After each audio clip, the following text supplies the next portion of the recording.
Almost 70 years ago, on May 15, 1948, the Jewish People's Council gathered at the Tel Aviv Museum and declared the establishment of the State of Israel, with its capital in Jerusalem. Reading the declaration was the executive head of the World Zionist Organization and chairman of the Jewish Agency, David Ben Gurion. There may have been no one who was more responsible for the circumstances which at that moment led to the creation of Israel than the diminutive, white-haired, 62-year-old Ben Gurion. The whole streets of Tel Aviv were full with dancing people. It was a great achievement. For the first time after 4,000 years, the Jews were announced they'll have a piece of land, a piece of independence. There was just one sad person sitting in Jerusalem, David Ben-Gurion, watching the dancers and the singers, and to say, tonight they dance and sing, tomorrow blood will be shed. Born in 1886 into a religious family in the Polish town of Plonsk outside of Warsaw, David Gurion, as he was then known, became a Zionist at an early age. At the age of 10, he began idolizing the founder of political Zionism, Theodor Herzl.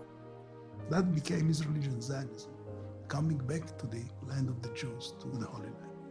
All his life, actually from that moment, was actually focused on coming to Palestine, to the land of Israel, and building a home for the Jewish people. In 1906, he made his way to Palestine, still under the control of the Ottoman Turks. He worked the fields as a laborer and then, convinced that the Jewish community in Palestine's future was tied to the Ottomans, entered law school in the Turkish capital of Constantinople.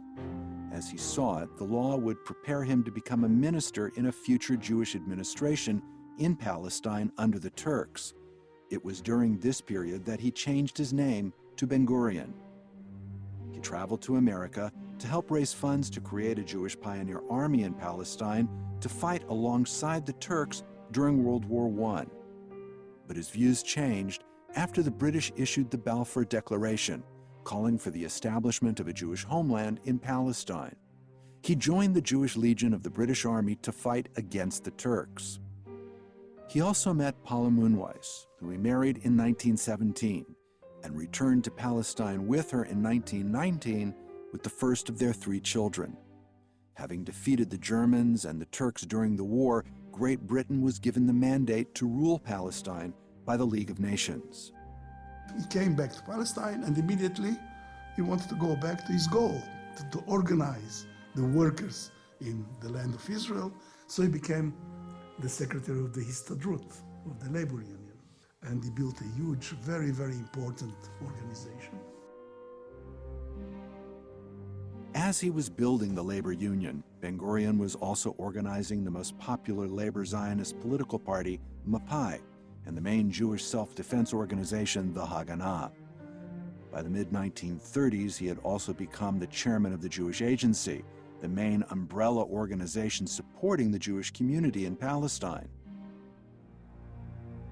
In 1939, the British issued a new law called the White Paper, strictly limiting Jewish immigration to Palestine, just as the Nazis were tightening their noose on the Jews of Europe. After the invasion of Poland, Great Britain went to war with Hitler. Ben Gurion encouraged Jews in Palestine to join the British Army to fight the Nazis, while he continued to support efforts to stand up to the British mandatory authorities there. He proclaimed, "We will help the British as if there were no White Paper, and fight the White Paper as if there were no war."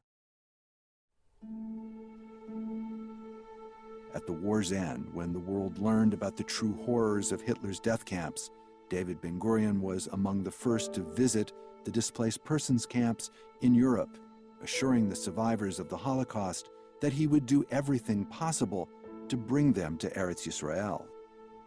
Ben Gurion said, we have now a window of opportunities. The way the First World War brought us the Balfour Declaration, the Second World War should bring us the Jewish state. He realized there is a window of opportunity now. And he jumped on that opportunity. accepting what amounted to a compromise on the borders and size of the future Jewish state when he agreed to the 1947 UN partition plan that would establish two states, one Jewish and one Arab in Palestine. In May 1948, as Ben-Gurion declared the creation of Israel, he also made sure that among the proclamations contained in the Declaration of Independence was the following: the promise to the Arabs that they would be treated equally and with respect.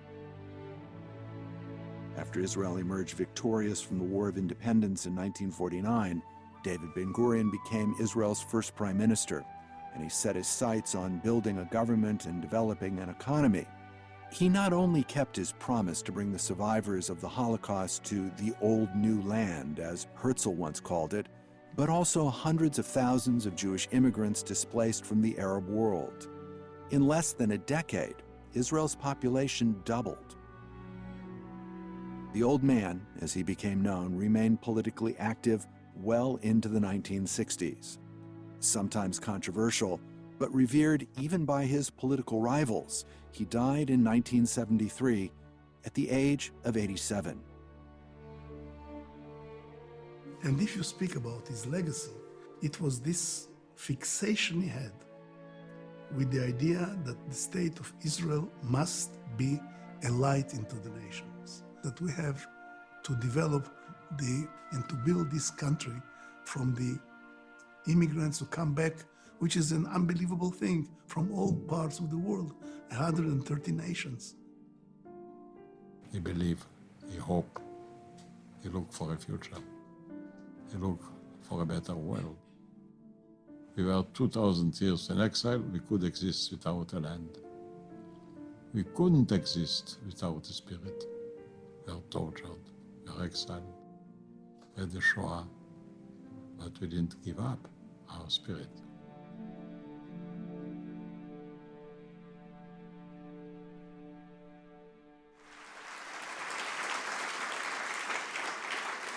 Ladies and gentlemen, please welcome David Ben-Gurion's grandson, Alon Ben-Gurion.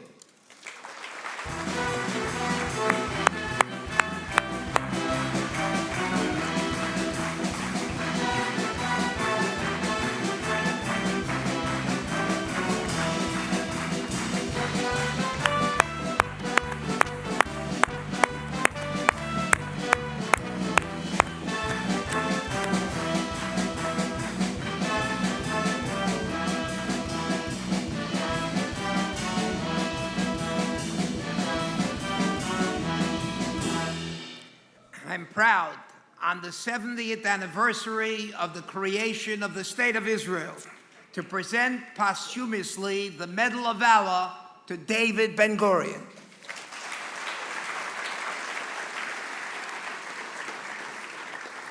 Ladies and gentlemen, thank you very much.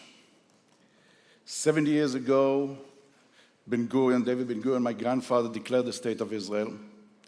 45 years ago, he passed away.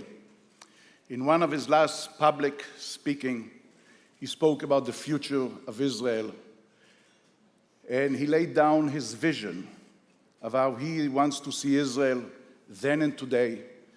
And I want to share with you that part of his speech. He wanted us, the Israelis and the Jewish state, to be what we call in Hebrew, Am Segula. Am Segula in English means a nation with a higher virtue. And this is what he said. Our historic yearning has been for a new society built on liberty, equality, tolerance, mutual aid, and love for men. A society without exploitation and discrimination, slavery or tyranny. Our stance in the world will not be determined by our supposed material wealth, nor by our military might, but by the moral light of our understanding. And although there are some shadows, among them heavy shadows in our lives now, we have the grounds to believe that we can be an example nation. Thank you very much.